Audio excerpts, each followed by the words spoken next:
Enfin, c'est parti en couille. On s'est échangé des nudes en photo et en vidéo. J'ai peur. Je sais que c'est de ma faute en fait. Et donc, je te demande de tes conseils, de ton aide. Qu'est-ce que je dois faire? Coucou mes petits choux, j'espère que vous allez bien. Alors aujourd'hui on se retrouve enfin, alléluia,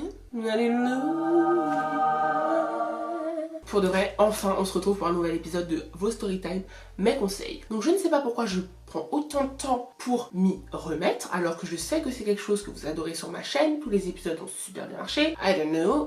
Je pense que c'est parce que c'est les vidéos qui me prennent le plus de temps pour les travailler, pour ne pas dire n'importe quoi, parce que c'est des sujets sérieux. Si vous êtes nouveau ou nouvelle, je vous explique rapidement le concept. Il vous suffit de m'envoyer un mail à cette adresse-là si vous avez un problème, vous êtes dans une situation compliquée, etc. Vous m'envoyez votre histoire par mail, je la lis, je vous donne des conseils en vidéo, et mes abonnés, vous qui me regardez tout de suite, vous donnent également des conseils dans les commentaires, vous laissent leur avis, débattent, pour que voilà, vous puissiez faire ensuite votre choix. Donc c'est parti pour un nouvel épisode. Aujourd'hui ça va être assez spécial parce que la première histoire, ce n'est pas un mail que je vais vous lire, mais ce sont des vocaux que je vais vous faire écouter parce que l'abonné m'a contacté sur Snapchat et m'a envoyé un vocal. On va les écouter ensemble, ça risque d'être très intéressant, donc c'est parti. Bien évidemment, le son sera un peu changé pour que sa voix ne soit pas reconnue, mais en gros vous allez comprendre le problème. Bonjour Ashley, excuse-moi de te déranger, mais en fait je dois te faire part d'une histoire qui m'arrive en ce moment et qui me fait stresser quand même. Ça fait déjà un moment que je parlais avec un garçon, on avait bon délire, échange de snap et tout, jusqu'à ce que c'est parti en couille. On s'est échangé des nudes en photo et en vidéo. Le mec il a dit que si je voulais arrêter, je pouvais arrêter. Et donc je sais que c'est de ma faute, c'est moi qui ai cherché d'un côté, mais moi j'ai voulu arrêter. Et maintenant le mec il m'harcèle, il me menace en me disant qu'il va m'afficher, qu'il va installer Snapcrack pour récupérer tous mes photos vidéo. J'avais pas honte, je ne prenais pas en compte ma famille dans tout cela. J'ai bloqué son numéro et j'ai bloqué son Snapchat. Il me menace, qu'il me fait du chantage pour avoir des nudes. Donc il tombe très bas pour ça en fait. Il veut pas me lâcher en me menaçant, en me disant qu'il va m'afficher. Pour cela j'ai changé tous mes noms de réseaux sociaux pour te dire comment j'avais peur. En fait il me menace, il me prend pour une chienne, il veut que je fasse tout. En échange il me dit qu'il va tout supprimer et on se supprime à vie. S'il te plaît Ashley, qu'est-ce que je dois faire?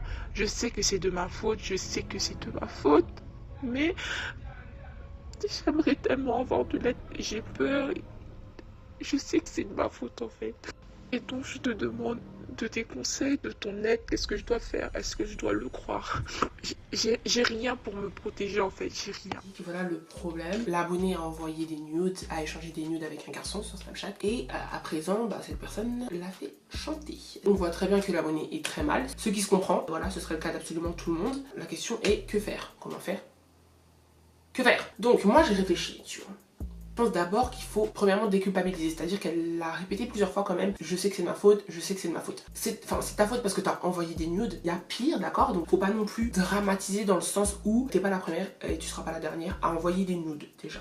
Voilà, qu'on se le dise. Après, c'est vrai que tu n'aurais pas dû. Depuis quelques années, il y a eu plein de scandales par rapport à ça, plein de filles qui se sont fait afficher sur les réseaux sociaux. Et maintenant, c'est vrai qu'on dit à tout le monde, n'envoyez pas de nudes. Et je vous le dis, n'envoyez pas de nudes. Parce que, on sait jamais. Voilà, si vous avez envie que la personne que vous aimez bien vous voit toute nue et voir la personne toute nue, vous voyez et vous voyez tout nu dans une pièce. Voilà, il n'y a pas besoin de faire de photos, il n'y a pas besoin de faire des vidéos parce que ce sont des choses qui restent et qui peuvent vous porter préjudice, ok? Je tenais quand même à le dire. Cependant, c'est fait, c'est fait. Même quand tu fais des nudes, ton but c'est pas que tes parents tombent dessus, tu vois. Voilà. Mais encore une fois, je veux que tu dédramatises parce que ça me fait vraiment penser à une histoire, mais vraiment, parce que c'était le même cas. Il y avait des nudes, il y avait du chantage, il y avait de l'harcèlement et ça a mené au suicide. C'était une histoire qui est arrivée en 2012. C'était une adolescente canadienne qui s'appelait Amanda Todd et qui s'est suicidée à l'âge de 16 ans. Elle s'inscrit sur des sites de chat. Vous savez, à l'ancienne, c'était vraiment connu et à la mode un peu les sites. Tu utilisais ta webcam, on était plusieurs dans le chat. Que malheureusement, un jour, elle a levé son t-shirt, elle a montré ses seins. Je ne sais pas du tout pourquoi. Enfin, je crois que ça devait être un gars, je sais pas. Elle a pas du tout pensé que ça allait prendre des proportions telles. Le problème c'est que derrière la caméra, il y avait une personne mal intentionnée qui a fait une capture, qui a fait une vidéo capture je crois, enfin bref, qui a gardé des traces et qui a utilisé ça pour la faire chanter. Pour lui dire voilà, si tu continues pas à me faire des shows en privé, à te dénuder devant la caméra, je vais mettre ça partout, ton école sera au courant, tes parents seront au courant, tes profs seront au courant, etc. Le problème c'est qu'elle a cédé au chantage. qu'elle a continué. Donc la personne avait encore plus d'éléments. Et ça a continué, le harcèlement a continué. Et puis elle a décidé de se suicider. Et elle s'est pendue chez elle. Et avant de se suicider, elle a fait une vidéo sur YouTube en expliquant ce qui l'a mené à ce geste-là. Et c'est cette vidéo-là qui avait fait le buzz, qui avait fait des millions de vues. Et c'est suite à cela que au Canada, et d'ailleurs dans le monde entier, a été soulevée la question de la cyber-intimidation, du cyber-harcèlement, tout ce qui est bully, etc. Donc c'est exactement un cas qui ressemble au tien. Donc bien évidemment, nous, notre but, c'est que tu ne te suicides pas. Voilà. Voilà. Mais vraiment, le chantage, il faut vraiment que tu comprennes que c'est si tu cèdes que ça va être la débandade. Tu vas lui faire encore plus de nudes, donc il aura encore plus de pression sur toi. C'est pas possible. Je te dirais une chose, c'est de lui dire, écoute mon coco, je peux rien faire. Je peux pas pirater ton téléphone et supprimer les photos sur ton téléphone. Donc au final, tu peux faire absolument tout ce que tu veux avec. Donc je te fais juste savoir que j'en ai déjà parlé à mes parents. Tu le fais croire que tu l'as déjà fait. Ou alors tu le fais vraiment. Je pense pas qu'il le fera sincèrement si tu lui dis que t'en as déjà parlé à tes parents, que t'as assumé et qu'aujourd'hui ils sont prêts à aller porter plainte si jamais il prend le risque de poster quoi que ce soit sur les réseaux sociaux. Voilà, c'est une violation de vie privée et tu gagneras en 2 secondes le procès.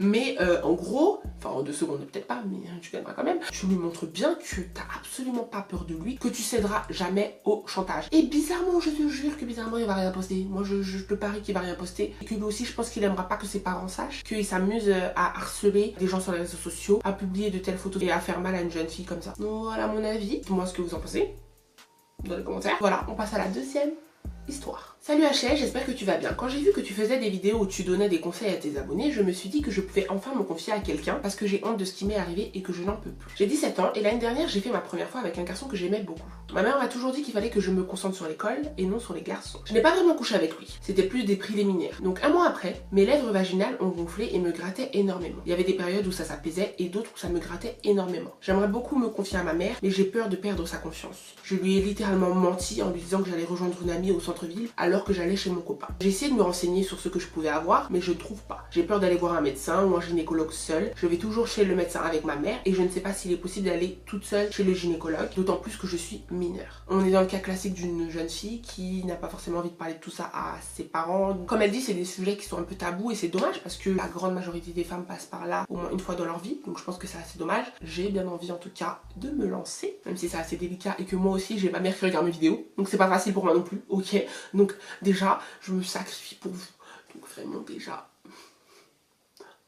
La question est, qu'est-ce que t'as? Comment tu peux faire pour aller chez le médecin? Je ne te dirai pas d'en parler à tes parents, comme je le dis souvent, parce que je vais être assez réaliste. T'as 17 ans, donc c'est pas comme si t'avais 12-13 ans. Tu es mineur, normalement tu peux quand même aller chez le médecin. Je crois que tu es encore sous la mutuelle de tes parents, tout ce qui est carte vitale, etc.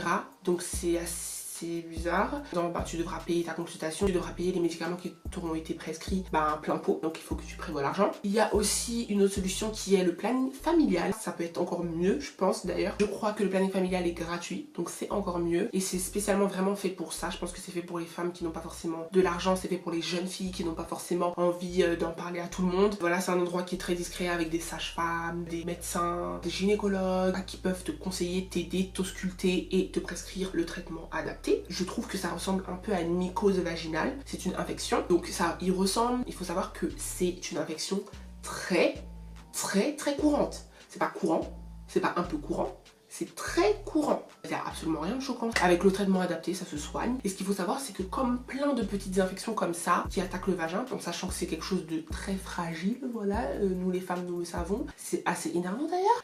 Bref, qu'elles sont souvent bénignes, mais ce qu'il faut absolument savoir, c'est qu'il faut les soigner par contre. Parce que parfois, elles prennent tellement la confiance qu'elles peuvent te rendre stérile. Stérile ou un cancer ou une tumeur ou... c'est pas que je suis pessimiste, mais il faut dire la vérité. Il faut aller le plus tôt possible chez le médecin pour pas que ça devienne quelque chose de plus grave. Ils vont te dire absolument ce que t'as, il faut pas que t'ailles imaginer, il faut pas que t'ailles sur Doctissimo pour essayer d'imaginer ce que t'as. Je t'ai donné l'exemple de la mycose vaginale parce que tu me dis que vous avez juste fait des préliminaires. Tu vois, je vois pas très bien ce que ça peut être de très grave quoi. Donc voilà, je te conseille d'y aller le plus rapidement possible. C'est un sujet tabou certes, mais ça ne devrait absolument pas l'être parce qu'on est quand même suffisamment de femmes sur la terre pour s'entraider, pour en parler ensemble. Donc voilà, j'espère que je t'aurai un petit peu aidé. N'hésitez pas à me dire dans les commentaires ce que vous avez à dire, où est-ce qu'elle peut aller d'autre, ou si vous avez déjà été dans ce cas là, voilà.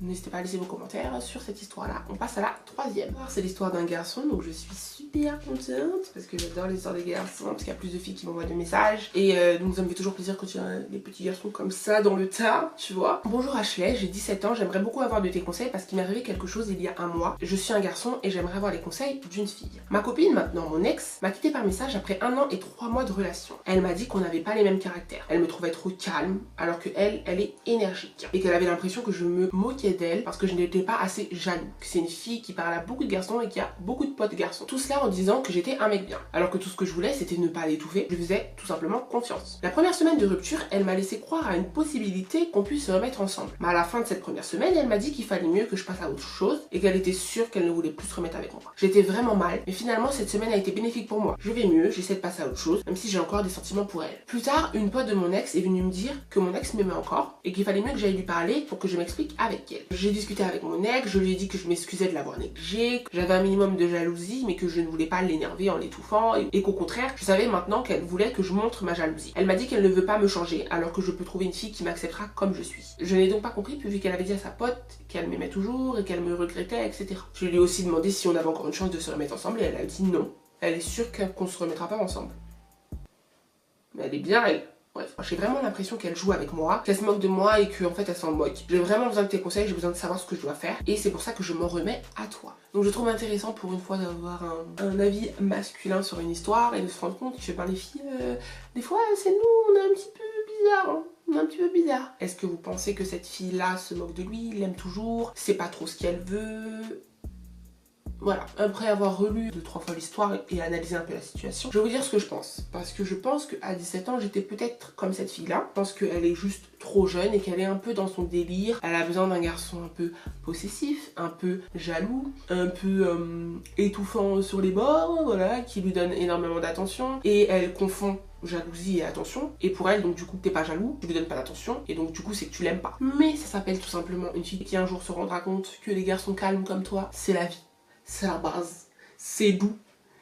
C'est doux, mais là tu vois elle est dans son délire, elle est dans sa petite phase, elle comprend pas très bien. Donc à cet âge là vous êtes à des âges où vous vous cherchez encore. Je comprends un peu parce qu'il y a quand même une limite tu vois. Si tu lui fais zéro réflexion, genre zéro réflexion, elle peut parler à n'importe qui, à n'importe quel garçon. Certes t'as confiance mais on se dit ben tu t'en moques un peu quand même. T'as même pas un peu peur, pas forcément que elle ait un comportement anormal envers un garçon, mais que même le garçon s'intéresse à elle. Je comprends que elle se pose des questions. Cependant tu l'as très bien expliqué, tu lui as dit que t'avais confiance en elle, tu voulais pas l'étouffer, mais que tu l'aimais vraiment et que t'étais pas du tout lassé d'elle, tu vois. Elle te fait un peu tourner en rond, et pas qu'un peu. Il faut un petit garçon bien jaloux, bien possessif et bien énervant, d'accord. Un vieux gars en fait qui, parce que j'ai envie de te dire, des fois ils sont très jaloux mais ils servent absolument à rien. Elle va s'en rendre compte toute seule, ne t'inquiète pas. Elle a un peu raison hein, quand elle dit qu'il faut que tu trouves quelqu'un qui t'acceptera comme tu es. Par contre si elle revient là, faudra être un petit peu plus ferme parce que je trouve que t'es un peu gentil. Dites-moi dans les commentaires si vous avez un autre avis, si vous avez peut-être été dans la position de la fille. Parce que c'est vrai, on peut aussi imaginer que t'es très calme aussi, hein, qu'elle aime pas ça. Elle a le droit de pas aimer ça, hein.